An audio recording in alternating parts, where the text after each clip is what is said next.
Ibu, saya izin kerjain yang B ya. Boleh, silakan. Saya mau yang A, Bu. Boleh, silakan yuk.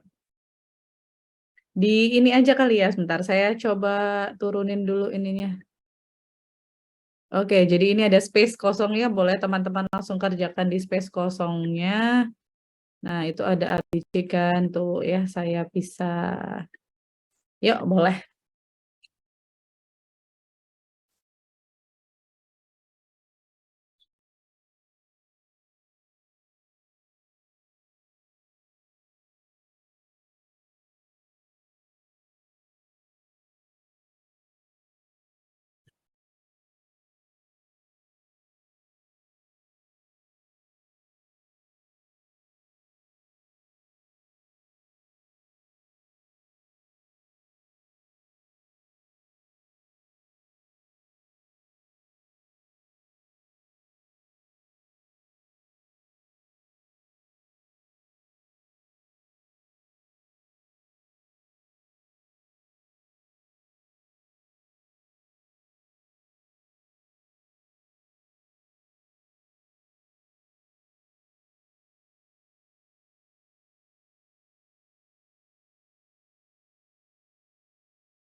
Ibu, saya mau ngerjain yang nomor C.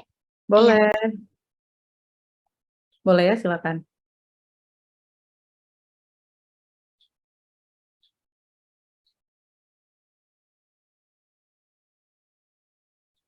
Ngerjainnya di mana ya, Bu? Oh iya penuh ya. Bentar. Berarti kita harus koreksi dulu ya. 4 min J5, 2 plus, oke betul. 428, J10, J kuadrat, 5, oke. 4 min J2 plus J2 min J kuadrat, oke betul. 8 plus, ya, J6, 5. Terus, bentar. 4 plus 1 ya. Oke, betul ya. Untuk yang Bu, ini, itu maaf, itu 8 plus 5 bukannya 13 ya? bentar, mana sih? Mana? Yang 8 plus 5, Bu. 8 plus 5, iya, ini 13. 8 min J6 plus 5, ini, oke, 13, betul Syifa. Min J6 per 5. Berarti 13 per 5 ya. 13 bagi 5 berapa? 2,6, Bu. Oke, berarti ini 2,6 ya. Oke, udah. Betul. Terus yang satunya 3 plus J5 dengan berapa nih? 5 plus J3 ya. 3, 5, 15, J55, J25 dengan J9, J kuadrat, 53, 15. Ini 3 kan? Iya Bu, 3. Ini berarti 15. Nah, berarti 15, J9, J25, J34. Ininya udah sesuai padahal ya. Iya salah itu, tulis. Salah tulis aja. Oke, 25 min 1 plus 9. Oke, udah. J34, udah sesuai ya. Kemudian yang C, berarti ini saya hapus dulu ya. Terima kasih Siva sama siapa ini Dinda ya. Iya Bu, Dinda Delia. Oke, silakan. Nomor apa tuh? Nomor C ya. Boleh.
tadi aku udah isi yang seadanya dulu data dari Mama Alma. Nanti sisanya hari Rabu Mama Alma tinggal ke sekolah sama tanda tangan apa daftar ya, Mam. Ke Bu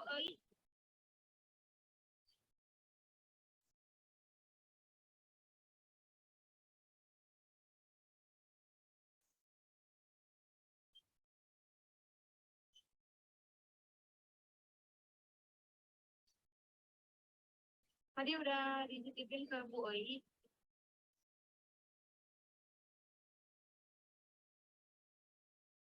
Ibu udah.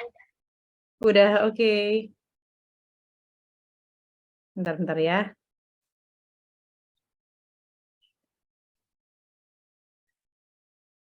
Ya, 2 plus J3 dikali 1 min J2, 3 plus J4. Iya, oke.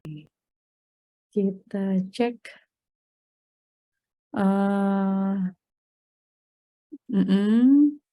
Jadi agak susah ya ini ya, bacanya ya.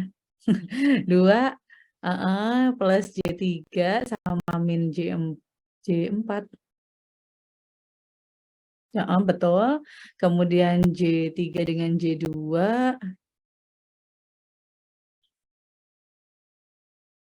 J kuadrat. Ya udah langsung ya. Langsung ditulis 6 ya. J kuadrat 6 kan ya. Jadi min 6 ketemu min berarti plus 6. Oke. Nah, sehingga di sini dengan 3 plus J4. Terus 8 min J. Nah, ini dikalikan dengan konjugat ya. Konjugatnya 3 min J4. Berarti 8 kali 3, 24. Kemudian min J3 dengan min J32 ya. Ini min J32, ini min J3, betul. Kemudian plus J kuadrat 4, betul. Ini udah 9. 9 dengan J4, oke, betul. Kemudian 24 min J35 min 1 min 4 ya. 25 berarti 24 min 4, oke, ini 20 betul, min J35, oke, 25 iya. Berarti J20 min J35. Kemudian di sini berapa nih?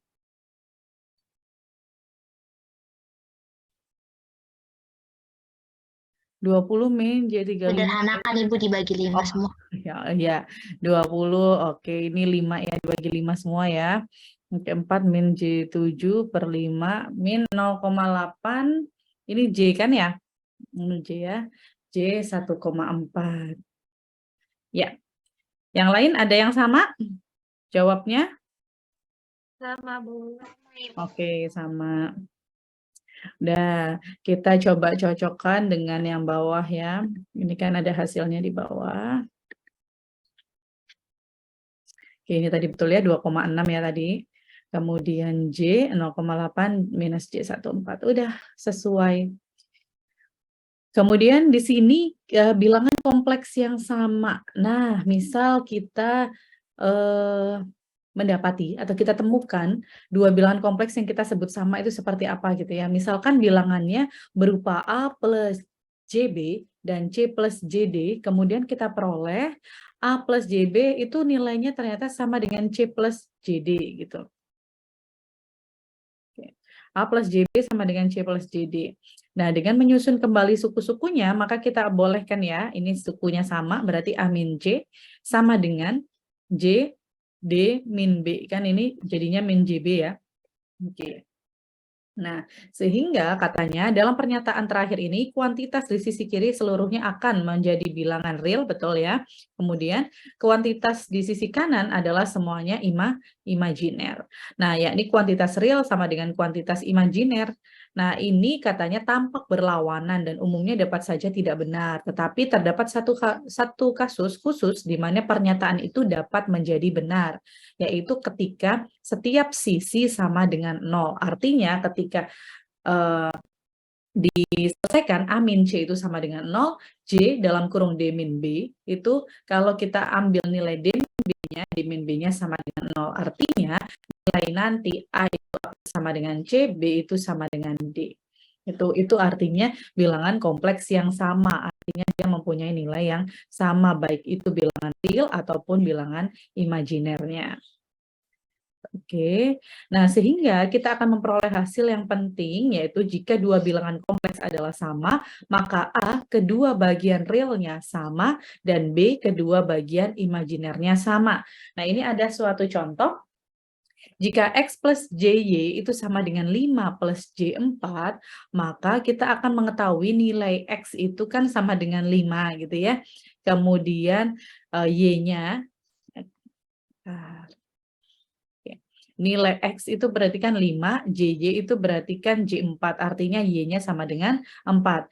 Dan kalau misalnya saya punya A plus JB sama dengan 6 min J3, artinya nilai A-nya itu sama dengan 6, nilai B-nya berarti sama dengan 3. 3 di sini minus, berarti saya punya di sini minus 3, ini 6. Gitu ya.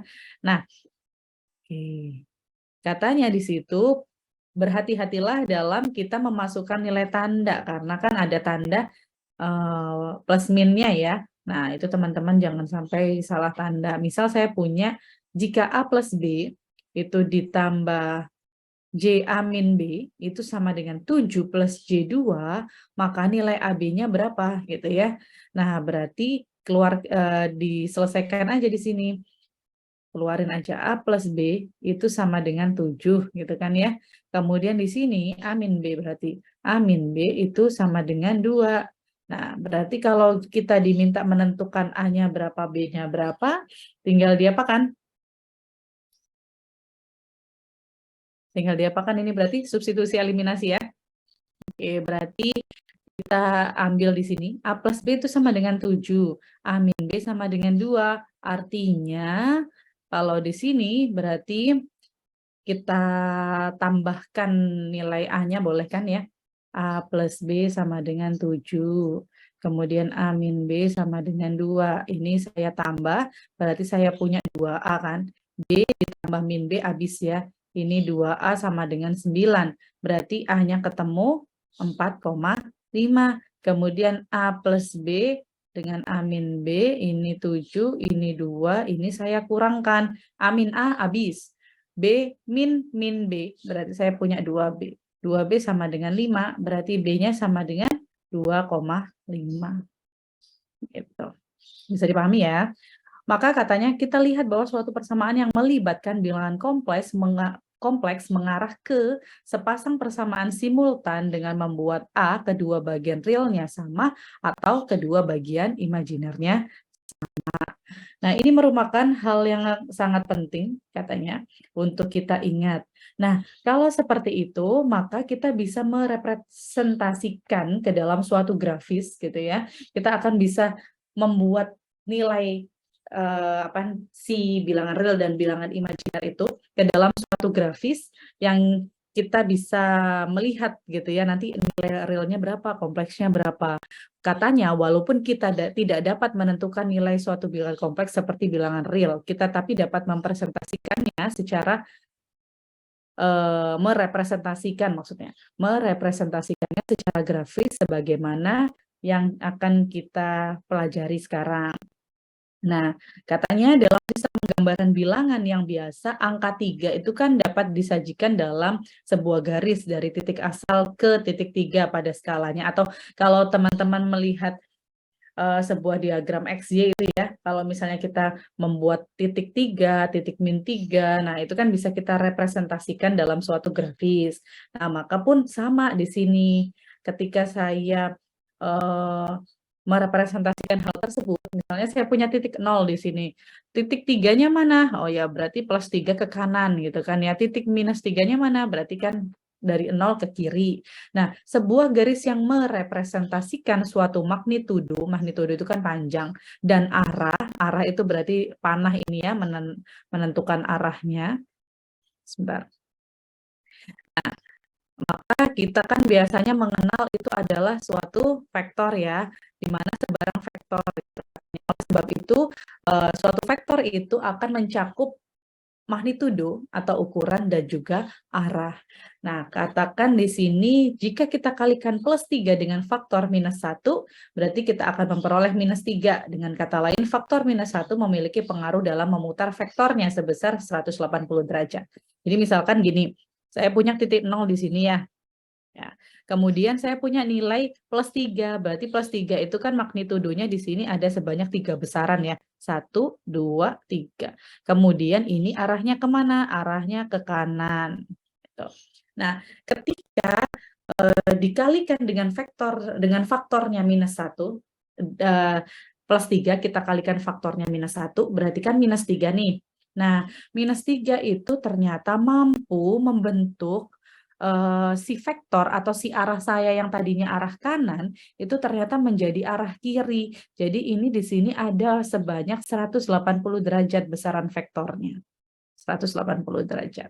Jadi yang tadinya ke kanan, jadinya dia kiri gitu ya, sebanyak 3 besaran dengan besaran yang sama, magnitudonya sama, arahnya saja yang berbeda. Arah berbedanya ini diakibatkan oleh ini tadi ya, faktor -1 gitu. Jadi kalau misalnya ditanya, saya punya nilai 3 nih, nilai 3 tadi arahnya besaran magnitudonya ke kanan ya, sebanyak 3 ukurannya berarti. Kemudian arahnya ke kanan. Setelah dikalikan dengan faktornya di sini, di mana faktornya itu adalah bernilai -1, maka si +3 tadi kan menjadi -3 tuh.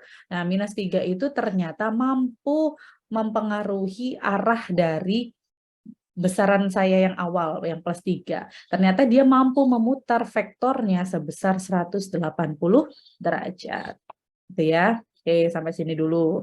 Nah, berarti di sini mengalihkan dengan -1 itu akan ekuivalen dengan mengalihkan dengan J kuadrat. Betul kan ya? Tadi kan J kan akar -1, J kuadratnya -1 kan? Oke. Yakni dengan faktor J 2 kali, berarti mengalinya J kuadrat tadi. Oleh sebab itu, mengalihkan dengan faktor tunggal atau J akan memiliki separuh pengaruh tersebut dan memutar vektornya hanya sebesar separuh dari 180, berarti kan 90. Jadi kalau misalnya nanti dikalikan dengan J, berarti arah perputaran vektornya itu adalah 90 derajat. Jadi dalam hal ini, faktor J itu selalu memutar vektor sebesar 90 derajat dalam arah positif pada pengukuran sudut, yakni berlawanan arah dengan gerak jarum jam. Kalau jarum jam kan, ini ya, jadi kalau saya tadi +3, itu kan harusnya arah jarum jam kan ke sini ya. Nah, dia enggak, jadi faktor J itu memutar 90 derajat ke arah yang berlawanan dengan arah berlawanan ya, berlawanan arah jarum jam. Gitu. Oke, bisa dipahami dulu sampai sini? Ya, saya lanjutkan. Sekarang, jika kita mengalihkan J3 dengan faktor J lagi, nah, berarti saya punya J3 nih sekarang. Saya punya J3, kemudian saya J3 kan posisinya ini ya, kayak yang 90 derajat ini ya. Saya punya 3, tadi 3 mau dikalikan dengan J, ya 3 dikali J. Nah, ini dapatlah di sini adalah J3. Kemudian dikalikan lagi nih dengan faktor J lagi. Berarti kan berlawanan arah lagi kan?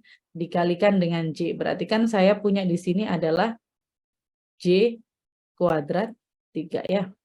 J kuadrat 3. Maka benar, J kuadrat kan, J kuadrat sendiri kan nilainya berapa? -1. -1 kali 3, iya udah, berarti benar -3. Posisinya ke kiri sekarang. Berarti vektornya bukan lagi 90 derajat. Kalau J itu 90 derajat, berarti kalau J kuadrat berarti 180 derajat vektornya. Gitu ya. Bisa dipahami ya. Marilah kita nyatakan katanya kedua garis acuan itu dengan sumbu X dan sumbu Y. Nah, jadi kita melihat di sini ya, sumbu X, skala pada sumbu X itu merepresentasikan bilangan real. Oleh sebab itu sumbu X ini disebut sebagai sumbu real. X-nya itu adalah sumbu real ya. Kemudian skala pada sumbu Y itu merepresentasikan bilangan imajiner. Oleh sebab itu sumbu Y kita katakan sebagai sumbu imajiner. Oke, sampai sini bisa dipahami? Kalau bisa saya lanjutkan. pada diagram yang serupa katanya kita diminta untuk mengsketsa vektor-vektor untuk merepresentasikan 5. Berarti kalau 5 kan ke arah kanan sini ya. Ini 5. Oke, ini udah ada jawaban. Nah, tinggal kita cek dulu 5. Oke, berarti ke sini ya. Ini nilainya udah 5. Kemudian saya punya lagi minus 4. Berarti minus 4 kan ke kiri. Nah, ini minus 4. Kemudian J2. J2 berarti kan kalau J2 berarti ini titiknya di sini dulu 1, 2 misal seperti ini ya. Ini J, ini 2-nya. Kemudian ini J kan di sini. Oke, berarti ini kan dikalikan dengan J. Berarti inilah J2-nya. Itu ya. Kemudian ada lagi minus J. Saya pakai warna lain. Nah, ini minus J. Kalau minus J bagaimana? Kalau minus J, kalau J tadi kan berlawanan jarum jam, artinya dia sekarang searah dengan jarum jam. Berarti kalau minus J itu ke sana ya, arahnya. Ini ya, minus J. Minus J-nya magnitudonya 1, berarti kan kecil di sini ya, minus 1 J. Sampai sini dulu, ada yang mau ditanyakan sebelum saya pindah ke frame berikutnya? Ibu maaf, Mm-mm. ini sampai jam berapa ya Bu? Ada kuliah lain nggak? Kan kelas B nanti ada MKPA Ibu MKPAI jam? jam 10.50. Oke, kita selesai di 10.30 ya. Berarti sekitar belasan menit lagi lah ya. Kita akhiri 20 menitan lagi. 10.30 nanti saya diingatkan ya. Karena memang frame-nya kalau untuk bilangan kompleks 1 itu kita sampai frame berapa nih? Agak panjang sih harusnya. 60-an kalau nggak salah. Ini kan 37 ya. Oke, coba kita selesaikan sampai, kita batasi aja sampai beberapa frame lagi coba ya. Yuk, saya lanjutkan. Ini nggak ada masalah ya. Nah, baik. Kalau nggak ada, coba nih sekarang yang bawah. Nah, ini katanya jika kita sekarang ingin menyatakan 3 plus 2 sebagai jumlah 2 buah vektor, berarti kita harus menggambar keduanya sebagai rantai. Ya, seperti kita menggambar bilangan garis bilangan pada umumnya ya. Nah, oke. Nah, kalau kita ingin merepresentasikan bilangan kompleks 3 plus J2, maka kita tambahkan vektor yang mewakili 3 dengan vektor yang mewakili J2. Nah, coba di sini. Kan kalau saya punya 3, ini nolnya ya. Ini 0 nih di sini. Kemudian 3, oke, 3 besaran tuh, 2, 3. Nah, posisinya di sini ya, berarti ya. Nah, kemudian J2, berarti kan posisinya dia harus ke sana nih ya. Ke sana ya. Ditambah J2. Berarti posisinya, nah kita harus menambahkan ini sesuai dengan 2 J2-nya. Misal ini katakan ini besaran 1, ini besaran 2, nah ini J2. Maka kalau bilangan kompleks 3 plus J2 ya artinya nilai yang ini. Yang sisi miringnya. Nah ini 3 plus J2-nya. Jadi 3-nya dapat dari besaran ini tadi, J2-nya dapat yang 3-nya itu dari sumbu X, karena 3 ini kan mewakili sumbu X ya, J2-nya ini mewakili sumbu Y. Kalau 3 plus J2 berarti dia sisi miringnya ini tadi. Ini sisi miringnya. Gitu ya. Oke, coba kita ke bawah. Perhatikan bahwa vektor 2 ini sekarang dikalikan dengan vektor J, oke, yang memutar 90 derajat. Nah, vektor tunggal ekivalen yang merepresentasikan 3 plus J2 adalah sebuah vektor yang berpangkal pada pangkal dari vektor pertama atau titik asal dan berujung pada ujung vektor terakhir. Nah, berarti berpangkalnya di mana? Berpangkalnya pada bilangan real kita. Berarti di sini pangkalnya. Ujungnya mana? Ujungnya pada penambahan yang terakhir kan, yang ditambahkan kan si J2 yang imajiner ya, berarti ini pangkalnya di sini. Ujung terakhirnya, ujung pangkalnya atau titik asalnya berarti di 0 sini, di sumbu X-nya. Nah, representasi grafis ini yang kita sebut sebagai yang namanya diagram argan gitu. Nah, diagram argan itu berarti apa artinya? Otomatis diagram argan itu tidak lain adalah merupakan sistem koordinat Kartesius, Kartesius kan X-Y ya, merupakan sistem koordinat Kartesius yang dipakai untuk memberikan posisi pada suatu bilangan kompleks. Karena di sini 3 plus J2 itu kan terdiri dari bilangan real dan bilangan imajiner yang tidak lain adalah bilangan kompleks. Kalau misalnya kita mau merepresentasikan suatu posisi bilangan kompleks, maka kita membutuhkan yang namanya diagram argan. Yaitu tadi yang kita pelajari ini tadi adalah yang namanya diagram argan. Nah, nanti pasti kalau misal saya buat soal ya teman-teman saya akan tugaskan membuat diagram argan gitu ya. Nah, contoh seperti ini, gambarlah diagram argan untuk mempresentasikan suatu vektor di bawah ini. Nah, di sini ada Z1, Z2, Z3, dan Z4. Nah, kalau mau merepresentasikan gambar tersebut, gimana caranya? Berarti kita harus membuat diagram argan dulu. Ya, coba kita buat diagram argannya ya. Nih, misal saya punya, bentar.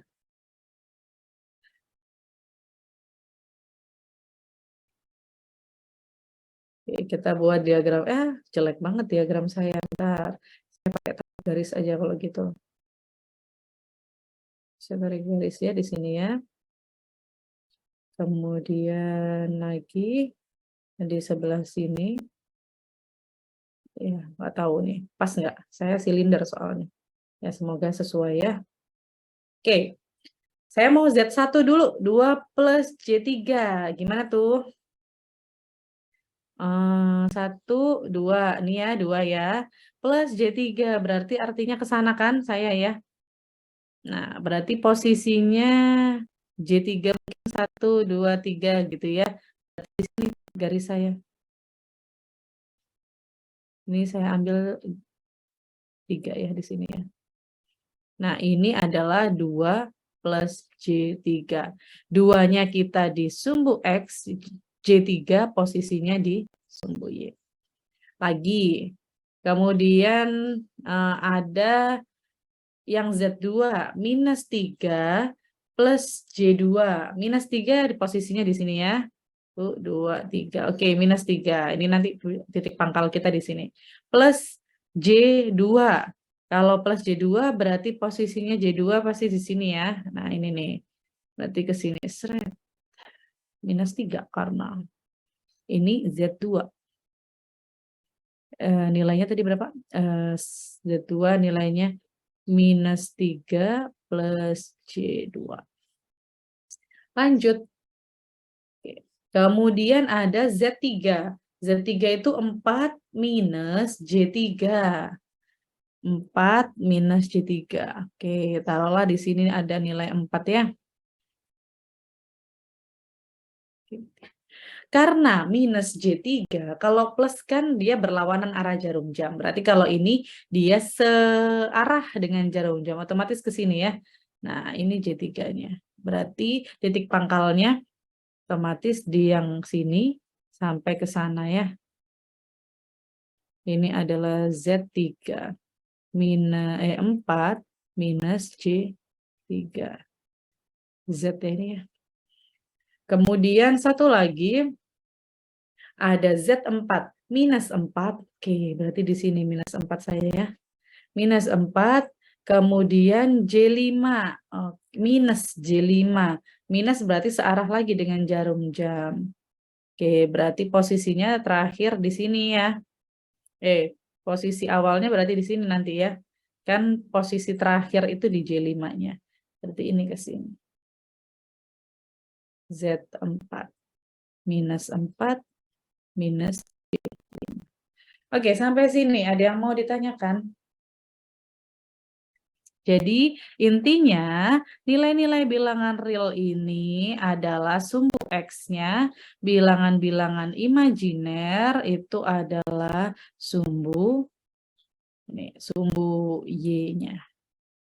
Gitu ya. Jadi kalau coba kita lihat di buku apakah benar hasilnya. Oke, ini ya. Nah, kalau di buku mungkin lebih bagus karena kan titik-titik titik-titik garis bilangannya sesuai. Jadi bagian real yang berkorespons dengan nilai X, kemudian bagian imajiner itu berkorespons dengan nilai Y. Ini ya, ini bagian pentingnya. Ya, sebentar. Nah, ini bagian pentingnya. Oke. Jadi kita membutuhkan diagram Argan untuk menggambarkan atau merepresentasikan suatu nilai dari bilangan kompleks. Jam berapa? 10.20. Nah, ini ada penjumlahan. Kalau tadi kan sudah tahu ya nilai Z1, Z2, Z3-nya. Kalau sekarang berarti seperti kita menjumlahkan. Misal Z itu adalah sama dengan Z1 ditambah Z2. Nah, maka kurang lebih diagram Argannya akan seperti ini. Misal Z1 saya 5 plus J2. J5 di sini ya. J2 ke atas, berarti garis saya ke sana. Bentar. Pakai ini deh, biar enak. Nah, saya zoom sedikit mungkin ya, supaya enak. Ini terlalu besar. Oke. Nah, ini adalah Z1-nya, 5 plus J2 nih ya. Z1-nya. Nah, kemudian Z2-nya berapa? Z2-nya adalah 2 plus J3. 2 plus J3 itu berarti ini posisinya si B di sini. Nah, maka nanti untuk menggambarkan nilai Z-nya, berarti teman-teman ini katanya.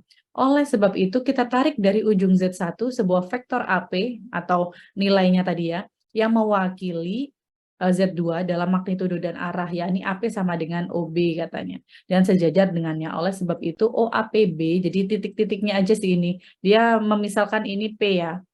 Ini kita punya nilai tadi OA dan OB. Terus kita ambil nilai OP-nya itu adalah nilai kumulatif dari OA dan OB. Gitu. Nah, maka nilai OP-nya berapa? Ya tinggal kita jumlahkan. Tinggal kita jumlahkan 5 tambah 2 berarti berapa? 7.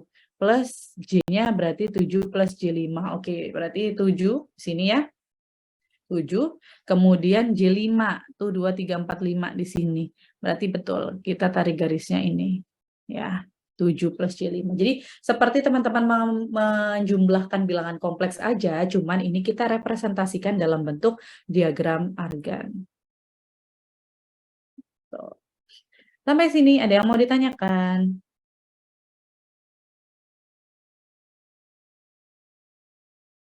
Nggak ada? Kalau nggak ada, berarti nanti bisa saja kan Z itu nggak harus Z1 tambah Z2, bisa saja misal seperti contoh di sini Z1-nya 5 plus J2, Z2-nya 2 plus J3. Nah, nanti katanya tentukan pada diagram Argan nilai ini 4 plus J2, min 2 plus J3, min 1 plus J6. Itu. Tentukan pada diagram Argan, berarti kan teman-teman membuat masing-masing nilai Z-nya ya. Jadi misal anggaplah OA itu 4 plus J2-nya, katanya ini Z1. Berarti nanti teman-teman buat dulu OA-nya berapa. Kemudian OB-nya berapa dan OC-nya berapa. Nah, maka nanti kita akan mempunyai OA dan OB ini kan pasti akan ada nilainya ya. Nah, kan ini 14 J2 kan OA, berarti OA-nya ditambah OB, nanti dikurangi dengan OC gitu kan. Berarti antara OA dan OB ada nilai kan nanti. Ini dimisalkan sebagai OP. Kemudian antara tadi semua nilai ini udah dapat OP tuh. OP itu berarti kan Z1 sama 2. Nah, kemudian kita akan mencari nilai OKI. OKI itu dari mana? OKI itu berarti kan tadi keseluruhan ya, Z1 ditambah Z2 dikurang Z3. Nah, ya ini seperti kita menjumlahkan biasa. Jadi kan ini 4 ditambah min 2, berarti 4 min 2, berarti 2 ya. 2, ini kan tadi. 4 dikurang 2, 2 dikurang min 1. Berarti ini kan plus ya, 2 plus 1, berarti 3 kan. Nanti J2 ditambah J3, J5. J5 dikurangi J6, berarti min J1 atau min J.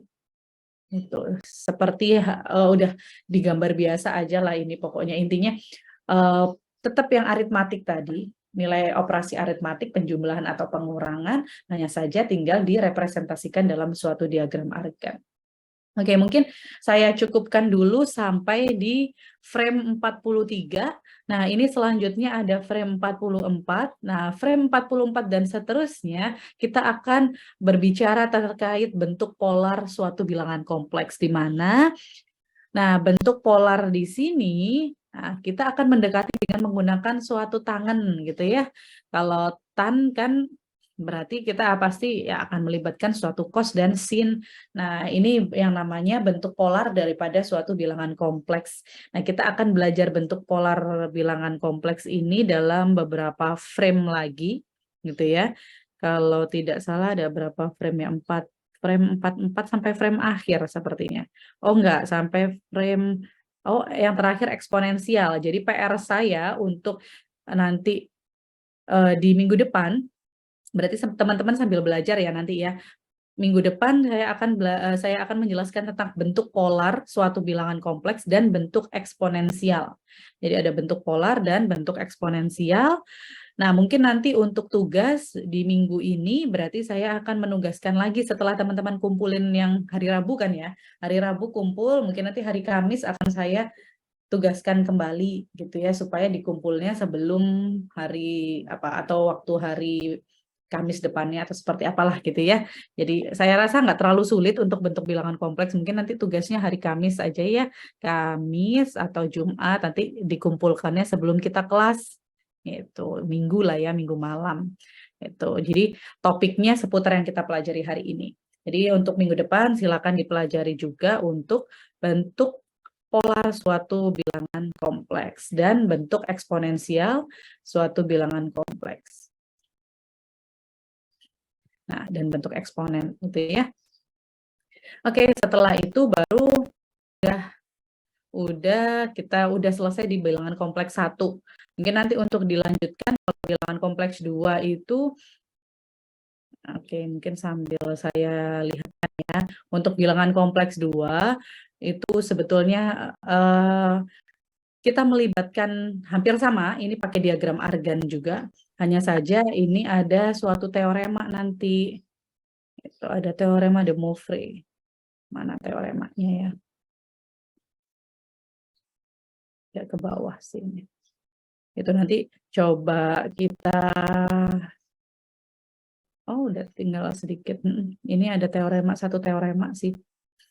Mana sih teoremanya ya? Sebentar.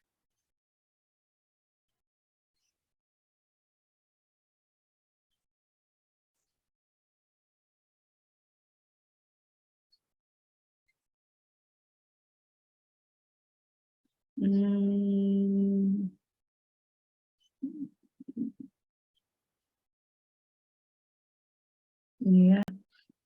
Iya, teorema de Moivre ya. Pakai akar, ini pakai trigonometrik sih nanti. Jadi penyelesaiannya memang penyelesaian masalah lokus gitu ya. Jadi ini kalau untuk di teknik lingkungan sih nggak terlalu digunakan, cuman kayaknya nggak bakal ketemu juga sih pakai sampai pencarian lokus gitu. Paling saya akan membatasi hanya sampai ke bentuk polar. Kalau kita keburu berarti kita sampai ke pengalian dan pembagi bilangan kompleks dalam bentuk polar. Paling itu. Gitu ya. Nah, jadi silakan mungkin teman-teman yang belum mengerjakan tugas yang kemarin, boleh teman-teman kerjakan dulu. Jadi kita akan dikumpulkan hari Rabu, nanti sekitar Kamis atau Jumat saya berikan tugas seputar bilangan kompleks yang sudah kita pelajari. Gitu. Dan minggu depan saya akan melanjutkan materinya dengan tadi ya bentuk polar dan eksponensial. Sampai sini ada yang mau ditanyakan?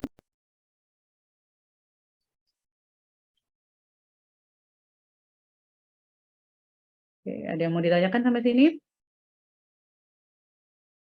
Cukup?